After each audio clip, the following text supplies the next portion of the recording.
Bismillahirrahmanirrahim. Assalamualaikum warahmatullahi wabarakatuh. Waalaikumsalam warahmatullahi wabarakatuh. Are you ready? Ready. Kabar today bagaimana? Alhamdulillah, luar biasa. Allahu Akbar. Alhamdulillah, wasyukurillah, wassalatu wassalamu ala rasulillah wa ala alihi wa ashabihi wa mawala.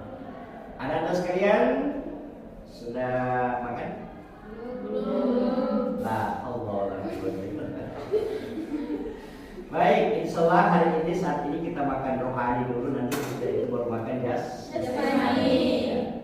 Oke, baik anak-anak sekalian, kita patut bersyukur kepada Allah karena pada hari ini kita kembali dianugerahi nikmat yang begitu besar, terutama kesehatan, kesempatan, ruang, sehingga dengan itu semua kita kembali dapat bertatap muka, dapat bertemu pada perkuliahan mata kuliah tafsir terbaru, ya.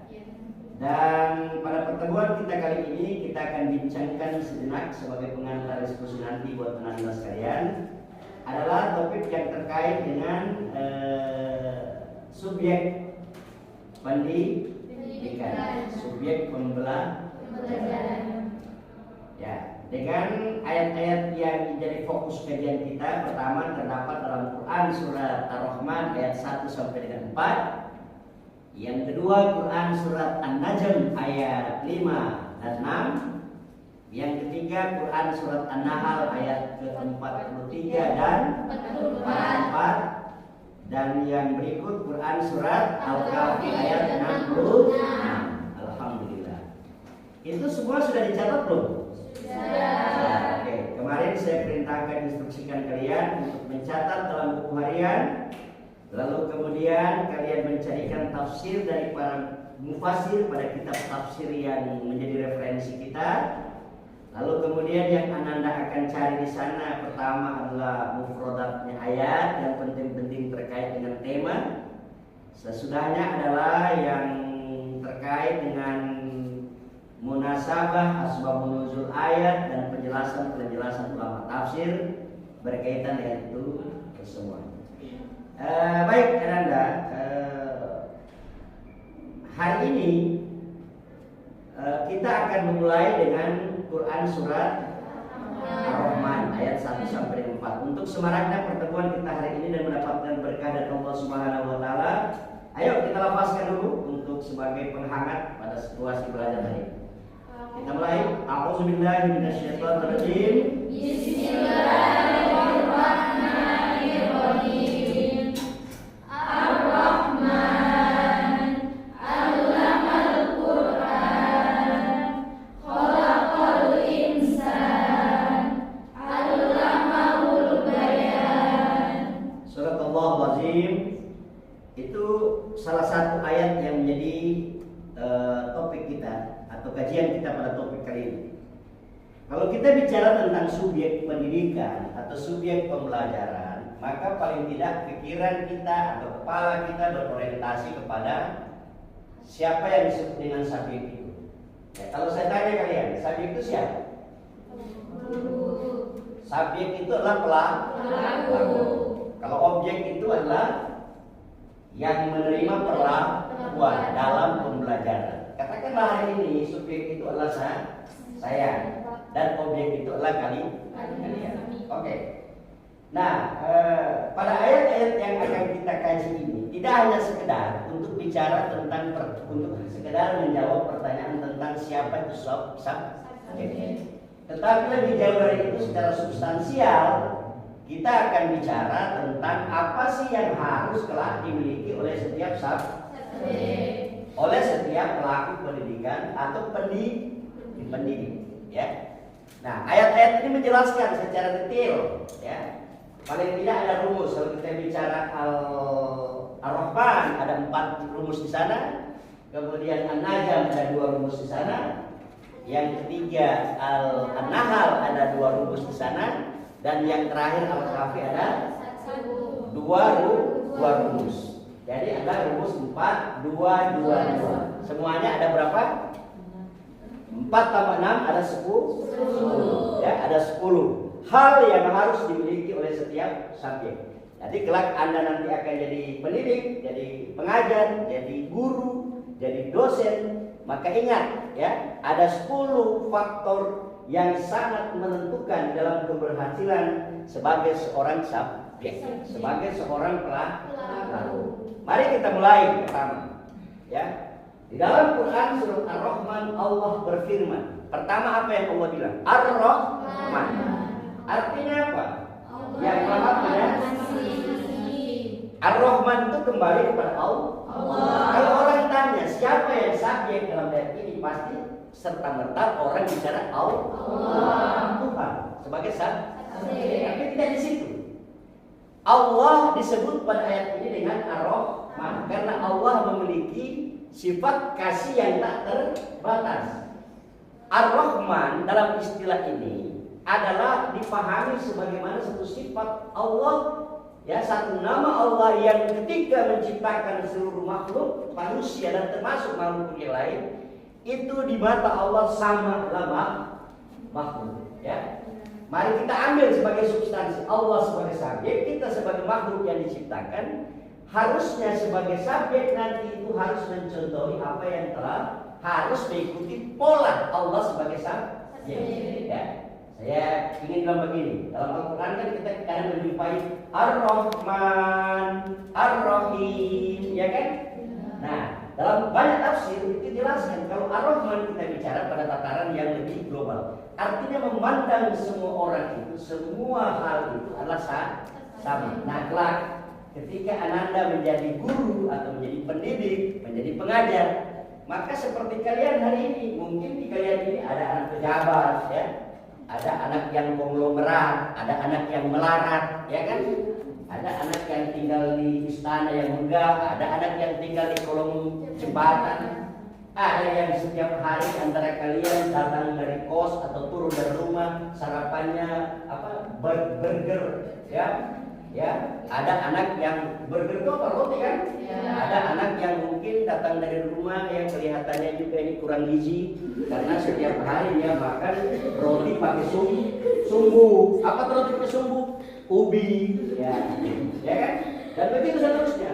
Mungkin ada anak-anak yang hebat, anak-anak yang orang tuanya punya latar belakang pekerjaan yang luar biasa, ya. Nah, ada mungkin anak-anak yang datang dari pemulung. Nah, sebagai subjek tidak boleh melihat itu, ya, tidak boleh melihat background objek yang Anda hadapi. Anda harus memandang semua objek, ya, semua yang belajar hari ini adalah sama dengan Anda sebagai subjek. Jangan mentang-mentang ada seorang anak yang bapaknya pejabat tidak berprestasi nilainya A. Ada anak yang mungkin pemulung tapi nilainya dia berprestasi, tapi karena pemulung bapaknya nilainya jadi turun. Jadi jangan mengukur objek hasil belajar anak didik itu karena ada background, ya. Tetapi yang profesional adalah Ar-Rahman, memandang semua itu. Kalau ada murid yang berprestasi dikasih reward, kalau ada murid yang tidak berprestasi dikasihkan punishment, ya. Jadi ada penghargaan, ada hukuman dan sebagainya. Ar-Rahman karakter atau mental yang harus dimiliki pertama oleh setiap subjek. Yang kedua, Ar-Rahman Allamal Quran. Sebagai subjek yang kedua yang harus dia punyai dan harus dia lakukan dalam setiap pembelajaran, dia harus punya sesuatu yang untuk diberikan kepada objek. Allamal Quran harfiahnya adalah mengajarkan Al-Quran. Artinya ada sesuatu yang ditransfer, ada sesuatu yang diajarkan. Nah, karena ada sesuatu yang akan diajarkan, seorang subjek harus mulai dengan persiapan. Bikin RPS, siapkan referensi, ya, dan sebagainya. Harus ada sesuatu, ada bahan ajar, ada materi ajar yang mau disampaikan. Jangan setiap subjek mentang-mentang dia keluaran mungkin dari alumni mana dan sebagainya rasa pintar. Pernah enteng dia datang ke kelas mengajar sesuatu yang dia tidak siap. Ada satu pendapat dari Crero, seorang ahli retorik, yang mengatakan seseorang yang naik tanpa persiapan maka dia akan turun tanpa penghormatan. Ingat ya, sebagai subjek harus selalu menyiapkan. Allama Al-Quran itu ada sesuatu yang dia mau ajarkan, ada sesuatu yang dia mau sampaikan, punya referensi. Yang kedua, yang ketiga apa? Allama Al-Quran khalaqal insan.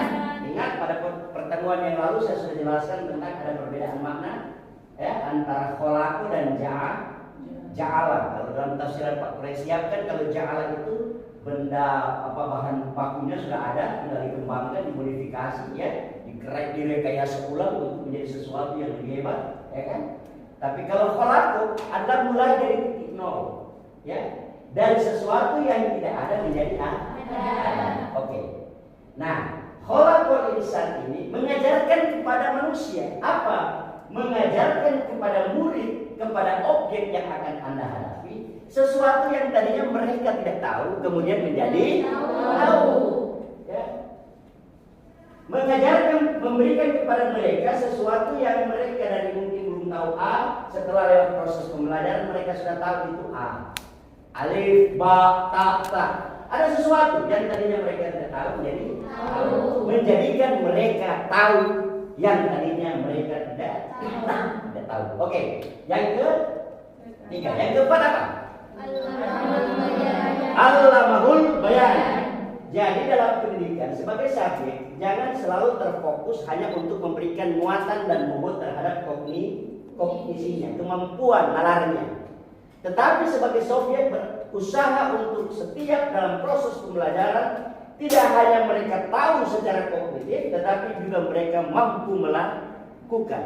Jadi khalaqal insan allamahul bayan itu adalah destination. Bahwa di mana setiap objek yang kita hadapi selesai pembelajaran ada keterampilan yang mereka punya, ada skill. Mengajarkan pandai berbicara itu substansinya ada skill, dia harus memiliki keterampilan. Oke, kita simpulkan pertama sebagai pengantar. Di Ar-Rahman pertama, dia harus punya mental Ar-Rahman, memandang semua objek ini sama. Yang kedua, dia harus punya bahan ajar. Yang ketiga, dia harus menyampaikan sesuatu yang baru, ya, yang baru yang tadinya mereka tidak tahu menjadi tahu. Yang keempat, apa? Diberikan skill, ya, ada pembuatan keterampilan, ada life skill yang harus mereka punya. Itu dalam Ar-Rahman. Oke. Kemudian di Quran surat An-Najm, buka An-Najm, ya. Allah berfirman di sana apa? Firman-Nya. Ya. Coba. Allamahu syadidul quwa. Ini rumus baru. Ya. Kita ambil kata-kata al-quwa, syadidul quwa. Ini ayat cerita tentang apa? Cerita tentang pertemuannya antara malaikat Jibril dengan Nabiullah Muhammad pada saat peristiwa Isra. Untuk lengkapnya tentang penjelasan Isra Mi'raj nanti Anda buka kitab-kitab Sirah Nabawi, ya, dan penjelasan ulama tentang peristiwa perjalanan Isra Mi'raj. Tetapi pada ayat ini kita melihat ini apa keterkaitan dengan topik. Nah, pada saat ini ketika orang tanya pada ayat ini, siapa yang subjek? Orang pasti jawab malah malaikat. Si malaikat itu dideskripsikan Allah seperti apa? Allamahu syadidul quwa. Sosok yang kuat, ya. Sosok yang kuat. Allamahu. Malaikat Jibril yang mengajarkan kepada Muhammad memiliki sosok yang kuat. Sebagai seorang subjek, ya, sebagai subjek dia harus memiliki al-quwa. Bahasa pendidikan al-quwa itu adalah kompeten, punya power, punya kompetensi. Kompetensi apa? Sebagai subjek dia harus memiliki kompetensi intelektual, kompetensi edukasi, kompetensi sosial, apalagi kompetensi berkepribadian. Banyak sekali kompetensinya diatur kan, yang dijelaskan secara teoretik di situ. Jadi as-syadidul quwa di sini setiap subjek harus punya kompetensi, punya kemampuan untuk menyampaikan sesuatu kepada objek. Yang pertama. Kemudian yang kedua, Allamahu syadidul quwa dzu mirratin fastawa. Di samping kompetensi, rumus yang kedua, ya, dia harus menunjukkan performance. Malaikat Jibril itu kan selalu menampakkan rupa yang asli di hadapan Rasul, ya. Pada saat diperintahkan Allah dia tampakkan rupa yang asli. Artinya apa? Seorang subjek tidak boleh sembunyi-sembunyi di dalam mentransfer pengetahuannya. Seorang subjek harus benar-benar menunjukkan inilah aku, inilah saya sebagai guru. Tidak boleh ada seorang guru itu tidak mampu berani menampakkan dirinya di hadapan objek, ya. Harus, makanya dipersyaratkan calon guru itu seperti kalian itu harus kelihatan alisnya, harus kelihatan matanya, harus kelihatan hidungnya, harus kelihatan bibirnya, ya. Ya itu jelas, ya kan? Ada kan guru-guru yang tidak berani menampakkan itu kan? Kenapa? Padahal guru itu harus supaya murid tahu, kenal identitasnya, ya, kenal wajahnya. Suatu waktu ketemu di jalan, oh ini loh guru saya, ya. Tetapi yang paling penting bukan penampilan fisiknya yang diperlihatkan, tetapi penampilan kinerja, performansinya, ya. Di samping ada kompetensi, yang kedua ada performance. Performance apa? Kinerja. Dia mengajar, dia bertransfer pengetahuan, dia mengevaluasi, semua itu harus ditampakkan. Yang ke-6, oke. Yang ke-7 dalam Quran surat An-Nahl ayat 43-44. Ayat itu ada bunyi dalam begini, fas'alu ya ahla dzikri, maka bertanyalah kepada yang ahlinya. Seorang subjek guru ya, di samping dia punya hal-hal yang tadi ada 6 faktor tadi, yang ke-7 dia harus ahli, ya, perfect, sempurna.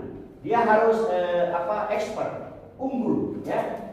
Dia harus punya keahlian. Nanti kalau ditanya sesuatu kepada murid dia dengan keahliannya, dia mampu memberikan jawaban yang bagus. Karena apa? Kata Rasul, idza usidal amru ila ghairi ahliha fantazirus sa'ah. Apabila satu hal ditangani oleh yang bukan ahlinya, maka tunggulah kehancuran. Nah, seorang guru itu harus ahli, ya. Jangan Ananda, guru matematika, ahlinya guru matematika ngajarnya bahasa Inggris, hancur nantinya, ya. Jangan Ananda diberi bobot muatan sebagai guru pendidikan agama Islam, nanti ngajarnya kesenian. Nah, cocok, ahli itu harus sesuai bidang keahlian. Jadi anak hal bicara tentang keahlian. Dan yang ke-7, ke-8 apa? Dan seorang guru di samping keahlian yang dia miliki, dia memiliki kemampuan untuk mentransfer pengetahuan. Litubayyina linnas, kan situ. Agar dia mampu menjelaskan kepada orang, kepada objek apa yang dia tahu. Ada kemampuan sebagai seorang ahli dan kemampuan yang dikehendaki, kemampuan menyampaikan sesuatu, ya, menyampaikan ilmu pengetahuan kepada objek. Sudah ke berapa itu? Sudah ke 8. 8 kan? Oke, Al-Kahfi 9. Qala lahu Musa, ya, hal attabi'uka. Musa berkata kepada Khidir. Ini kan cerita ayat ini kan perjumpaan antara Nabi Khidir dengan Nabi Musa. Pada satu peristiwa, pada saat itu Nabi Musa berkata kepada Khidir, Tuhan, bolehkah aku mengikutimu? Ya. Dan aku ingin belajar menerima, minta kepadamu untuk mengajarkan kepadaku tentang sesuatu yang bermanfaat. Itu kan kata Musa. Dari kalimat redaksi ayat ini apa yang bisa kita tangkap sebagai subjek? Yang pertama, ingat, subjek itu dalam bahasa pendidikan kadang disebut dengan agent of change, kadang disebut dengan role model, kadang disebut dengan uswatun hasanah, kadang disebut dengan in loco parentis, ya. Ingat ya, itu guru. Sebagai subjek dia kadang disebut dengan itu. Nah, sebagai in loco parentis, sebagai agent of change, atau sebagai role model, maka seorang subjek pendidikan harus selalu siap untuk dicontohi. Ya, kalau kalian mau dicontohi oleh muridku yang baik, maka lakukan yang baik. Karena ada pepatah kita, guru kencing berdiri, murid kencing berlari. Sekarang tidak lagi begitu. Ya, masa Anda bukan lagi begitu pepatahnya. Mau guru kencing berdiri, murid kencingi gurunya. Kan gitu. Akan ada masa itu, ya. Akan ada di mana terjadi perubahan peradaban yang cukup luar biasa. Ya. Maka pertahankan sebagai subjek itu harus memberikan contoh yang terbaik. Apalagi anak-anak sebagai in loco parentis, orang tua dalam kelas, ya, orang tua dalam kelas, untuk memberikan contoh yang terbaik. Sebagai contoh yang terbaik, maka dia harus selalu siap diikuti. Jangan ada guru, oh dia pernah ikut kita. Guru harus siap diikuti, dicontohi, dipandu. Oke? Dan yang terakhir, ke-10 rumusnya, setiap subjek harus selalu mengajarkan sesuatu yang bermanfaat. Ilmu yuntafa. Karena dalam hadis Rasul, idza mata Adam in qata amalu illa min thalath. Apabila mati anak cucu Adam, maka putus semua amal.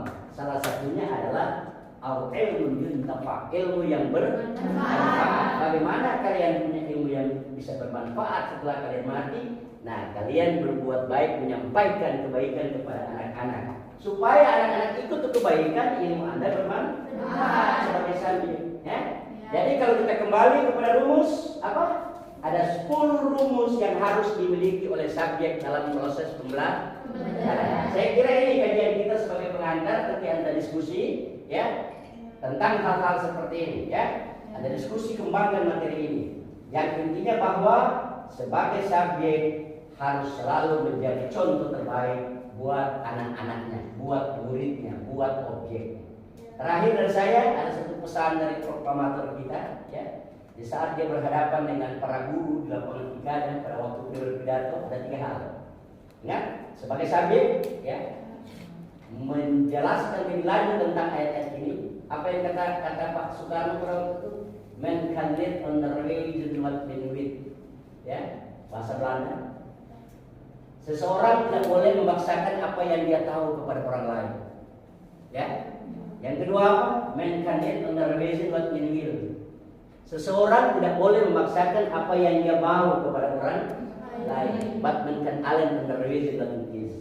Tetapi seseorang itu karena kemampuan berpikirnya, kemampuan hatinya, bertindaknya harus selalu sinkron, dan itu yang dia sampaikan kepada orang lain. Tuturnya, hatinya, dan perbuatannya harus sinkron, dan itu kelak Anda akan dicontohi secara baik oleh anak ini. Oke? Silakan dilanjutkan dan kita berdoa kepada Allah Subhanahu wa taala. Mudah-mudahan mata kuliah pengantar ini membuka wawasan Anda untuk mendalami nanti dan mempersiapkan diri. Nanti kalau saya jadi sebagai subjek, apa yang harus saya lakukan? Ingat, poinnya adalah mental ar-Rahman itu harus Anda miliki. Jangan pernah memandang setiap objek itu dalam kapasitas yang berbeda, tapi pandanglah mereka itu adalah sama di mata Anda sebagai anak di dalam kelas. Ya. Nasrul minal Fathul Karim. Wassalamualaikum warahmatullahi wabarakatuh.